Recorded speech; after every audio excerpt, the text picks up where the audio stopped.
السلام علیکم ورحمۃ اللہ وبرکاتہ۔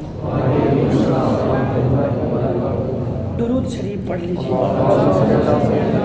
صلی اللہ علیہ نبی المی وآلہ صلی اللہ علیہ وسلم، صلاۃ و سلام علیک یا رسول اللہ صلی اللہ تعالی علیہ وسلم۔ قرآن کریم 15واں پارہ سورۃ الکہف، رکوع 21 آیت نمبر 65۔ اللہ عز و جل کا فرمان ہے، فَوَجَدَ عَبْدًا مِّنْ عِبَادِنَا آتَيْنَاهُ رَحْمَةً مِّنْ عِنْدِنَا وَعَلَّمْنَاهُ مِن لَّدُنَّا عِلْمًا۔ یعنی اس کا مطلب یہ ہے کہ اور ہمارے بندوں میں سے ایک بندہ پایا جس سے ہم نے اپنے پاس سے رحمت دی، وَعَلَّمْنَاهُ مِن لَّدُنَّا عِلْمًا، اور ہم نے اسے علم لدنی عطا کیا۔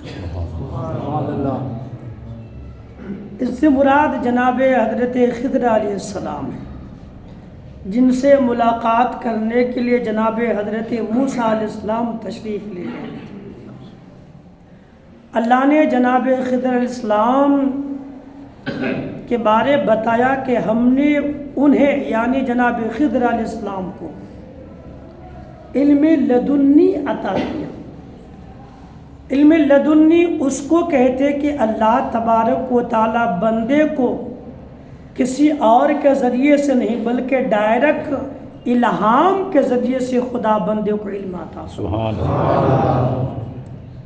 یہ کہنے کا مطلب یہ ہے کہ اللہ جس کو علم دیتا ہے نا تو اس کی شان دنیا اور آخرت میں بلند و بالا ہوتی ہے، اور علم کے بغیر کوئی چارہ بھی نہیں ہے۔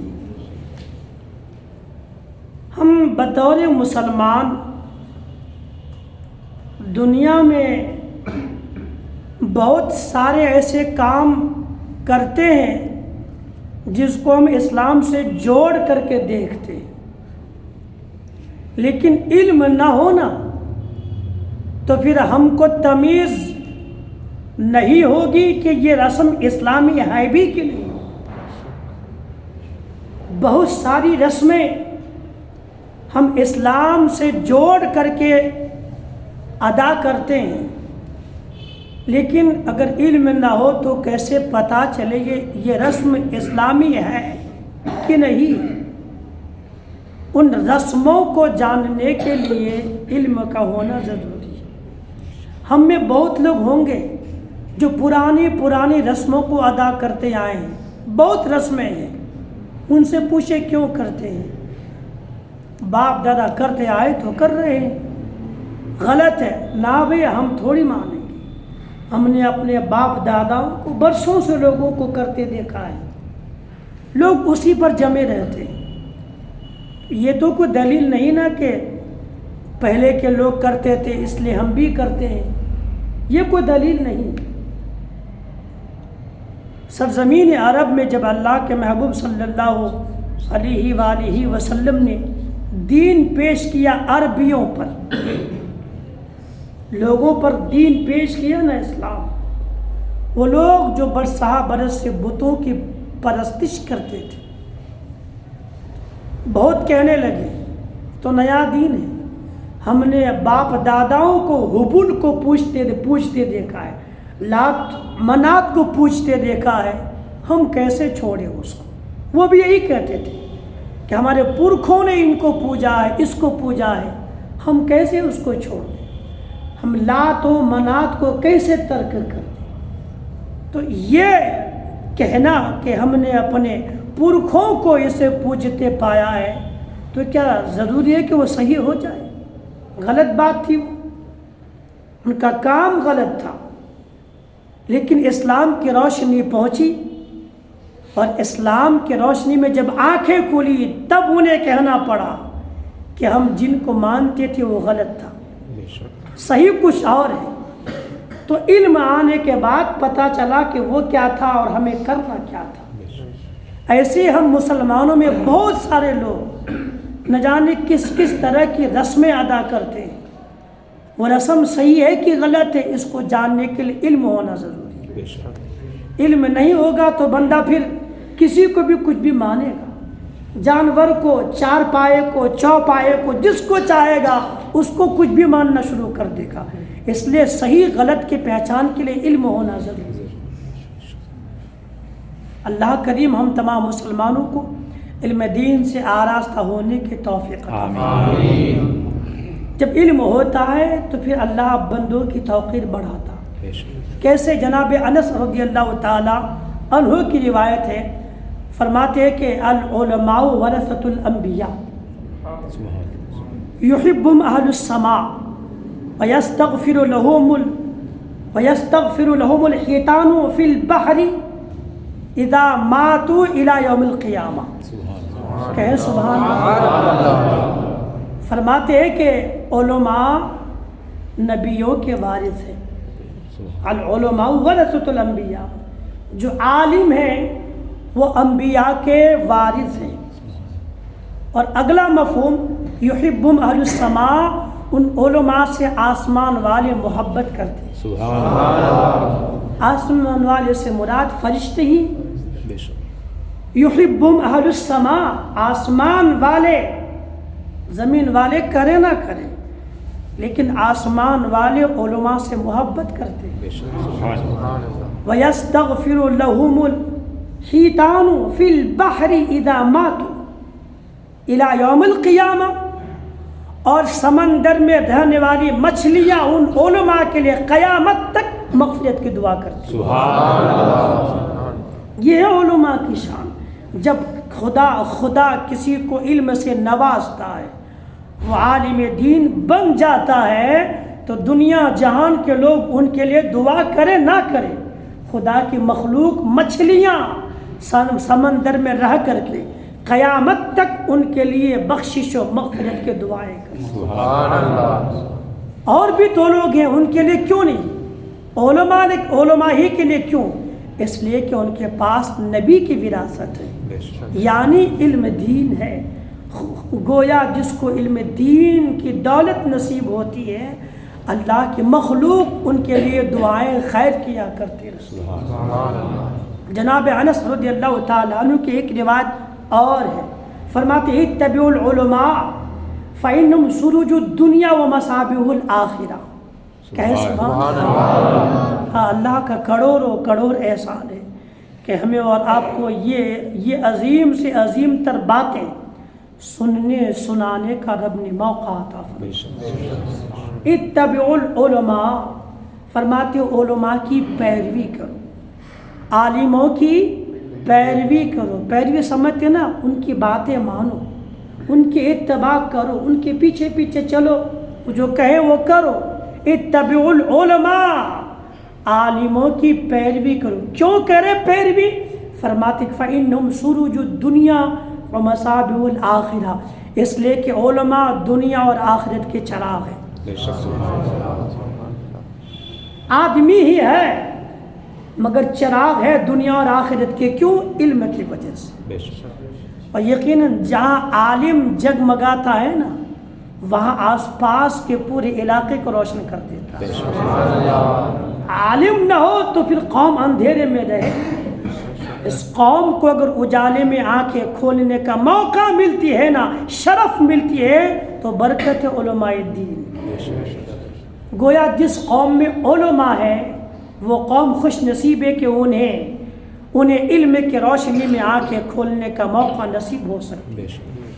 لیکن جس قوم میں عالم دین نہیں ہے، وہ قوم ہمیشہ اندھیرے میں، چاہے وہ آج کے زمانے کے اعتبار سے ٹیکنالوجی سے لیس ہو جائے، سائنسی ایجادات سے اپنے آپ کو لیس کر لے، لیکن اگر دین کا عالم نہیں ہے تو قوم اندھیرے میں ہے اندھیرے میں۔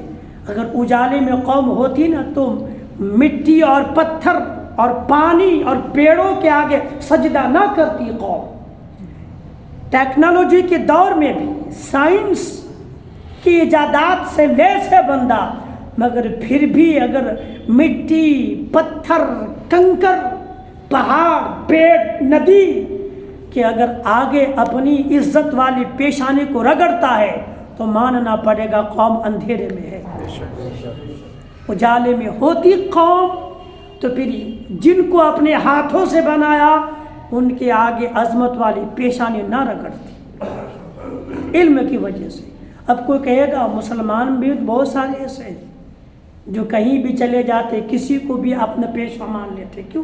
تو ہم کہیں گے بندہ علم سے دور ہے، علماء سے دور ہے، خود بھی علم حاصل نہیں کیا، علماء کے پاس بیٹھا نہیں، اسی لیے بندہ پریشان حال ہے، اور روشنی علم کی نصیب نہ ہو سکی، اسی لیے وہ پھر کسی کو بھی اپنا پیشوا رہنما قائد مان بیٹھتا ہے۔ اگر علم ہوتا یا عالم کے پاس ان کا بیٹھنا ہوتا تو پھر ضرور بندہ تمیز کرتا کہ کس کو رہنما بنائے کس کو رہنما نہ بنائے۔ اس لیے صحیح غلط کے امتیاز کے لیے علم ضروری ہے۔ آدمی ہر چیز نہیں کھاتا، جو کھانے کی چیز ہے وہی کھاتا ہے۔ جیسے ہم لوگ روٹی کھاتے ہیں، یا تو گیہوں کی روٹی، جو کی روٹی، باجرہ کی روٹی، جوار کی روٹی، مکئی کی روٹی، لیکن کبھی آپ نے دیکھا کہ بندہ خوشی خوشی گھاس پھوس کی روٹی بنا کے بھی کھاتا ہے؟ نہیں کھاتا۔ گھاس پھوس پتے ان کی روٹیاں کوئی کھاتے دیکھا آپ نے کسی کو؟ کیوں نہیں کھاتا؟ اس لیے کہ جانتا پتے کھانے کی چیز تھوڑی ہے، روٹی کھانا ہے تو پھر گیہوں کی کھاؤ اور کی کھاؤ، پتوں کی روٹی یہ پتے کھانے کی چیز نہیں ہے۔ کیوں؟ علم ہے کہ پتا کھانے کے لیے نہیں ہے، پتا کھائے گا جانور، بکریاں کھائے گی، بیل بھینس اونٹ وغیرہ پتے کھائیں گے، انسان پتے کھانے کے لیے نہیں بنا ہے۔ اشرف مخلوقات اللہ نے ان کی نعمتیں الگ بنائی، کیوں؟ علم ہے پتا کھانے کی چیز نہیں کھاتا۔ ایسے ہی کھانوں میں بھی ہر چیز ہر کھانا کھانے کے لیے نہیں ہوتا، اس میں جو طیب ہے، طاہر ہے، پاک ہے اسی کو کھایا جاتا۔ کھانوں میں جو ناپاک ہے، جو حرام ہے، ناجائز ہے، وہ کھانے کے لیے نہیں ہے۔ اب بندہ کیسے معلوم کرے یہ طیب ہے، یہ طاہر ہے، یہ پاک ہے، یہ حلال ہے، یہ جائز ہے، یہ ناجائز ہے، یہ حرام ہے، یہ نہیں کھانا چاہیے؟ تمیز کیسے ہو؟ پھر کہنا پڑے گا علم ہو۔ علم نہ ہو تو پھر جائز ناجائز میں بندہ تمیز نہ کر سکے۔ علم ہی وہ عظیم پیمانہ ہے کہ جس کے ذریعے سے بندہ حلال و حرام میں تمیز کر سکتا ہے۔ یعنی ایک مسلمان کے لیے کون سا کھانا جائز ہے، کون سا ناجائز ہے، یہ تب معلوم کر پائے گا جب اس کے پاس علم دین ہوگا۔ علم دنیا سے بھی نہیں ہو سکتا، علم دین ہونا شرط ہے۔ علم دین ہوگا تو ہی حلال و حرام، جائز ناجائز میں فرق کر پائے گا۔ اگر علم نہ ہوگا تو جو چاہے گا کھا لے گا۔ سود، بیاج، رشوت، سٹا جوا اور حلال کمائی، پسینے کی کمائی، ان تمام چیزوں میں بندہ تبھی فرق کر پائے گا جب اس کے پاس علم ہوگا۔ علم نہ ہوگا تو نہیں کر پائے گا۔ اچھا کوئی کہہ سکتا ہے تو کیا ہوا، سب کھا لیے تو آج تو کھا لیے نا، لیکن بد ہضمی پتہ چلے گا قیامت کے دن۔ یہ حرام کھانوں کی بد ہضمی کس طرح کی ہوتی ہے یہ آج پتہ چلے نہ چلے، قیامت کو پتہ چلے گا کہ جو نہیں کھانا تھا اس کو پھر بھی ہم نے کھا لیا، ان کھانوں کا نقصان کتنا خطرناک ہے وہ میدان محشر میں بندہ دیکھے گا اپنے آپ سے۔ اس لیے ان تمام چیزوں کے جانچ کے لیے علم کا پیمانہ ہونا ضروری ہے۔ اس لیے علم سے اپنے آپ کو سجائیں، علم دین حاصل کریں۔ اللہ کریم ہمیں عمل کی توفیق عطا فرمائے۔ مسائل شرعیہ وہ باتیں جن سے نماز مکروہ ہوتی ہے، اس میں سے آج کی ایک بات، ناک اور منہ چھپا کر کے نماز پڑھنے سے نماز مکروہ تحریمی ہوتی ہے۔ بھی ٹھنڈی اب تو چلی گئی، سمجھ لیجیے تھوڑی تھوڑی بچی ہے، ہلکی پھلکی۔ جب بہت سرد ہوتا ہے، موسم ٹھنڈا ہوتا ہے، بہت زیادہ ٹھنڈی ہوتی ہے تو لوگ مفلر وغیرہ سب ٹوپا ووپا پہن کر کے آتے ہیں۔ تو اگر کوئی مفلر سے، چادر سے اپنا منہ ڈھانک لے، حتیٰ کہ ناک اور منہ پورا ڈھانپ لے، یا پھر ابھی جو چلا تھا نا وہ کورونا میں کیا پہنتے تھے اس کو؟ ماسک. بہت لوگ ماسک پہن کے نماز پڑھے ہیں، ہے نا. اس کے بعد بھی لوگ پڑھتے تھے. اب تو الحمدللہ وہ بلا دور ہو گئی، لوگ اس مصیبت سے باہر آ گئے. وہ ماسک پہن کر کے نماز پڑھنا ایک مجبوری تھی، اس کا مسئلہ ہی الگ ہے. اگر مجبوری کوئی نہ ہو پھر بھی بندہ ماسک پہن کر کے نماز پڑھ لے، چادر سے، رومال سے، مفلر سے ناک اور منہ چھپا لے اور اس حالت میں نماز پڑھے تو نماز مکروہ تحریمی ہوگی. اب جیسے وہ مسئلہ ہی نہیں کہ ماسک پہننا پڑے، لیکن ابھی بھی اگر کوئی دھول وغیرہ سے بچنے کے لیے ماسک پہنتا ہے، موٹر سائیکل چلانے کے لیے اور بھی بازار وغیرہ جانے کے لیے، اور اسی ماسک کو پہن کے مسجد میں آ کے بھی نماز پڑھتا ہے تو نماز مکروہ ہوگی، اس نماز کو لوٹانا پڑے گا.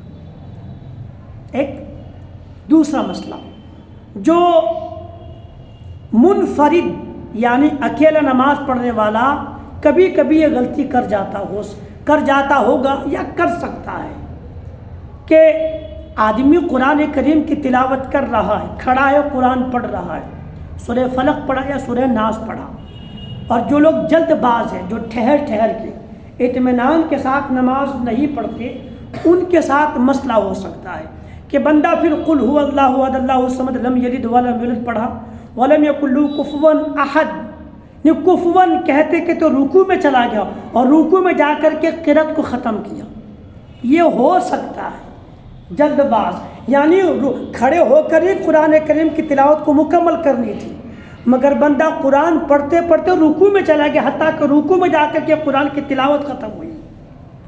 اگر کوئی بندہ قرآن پڑھتے پڑھتے قیام سے رکوع میں چلا جائے اور رکوع میں قرأت ختم کرے، علماء فرماتے نماز مکروہ تحریمی.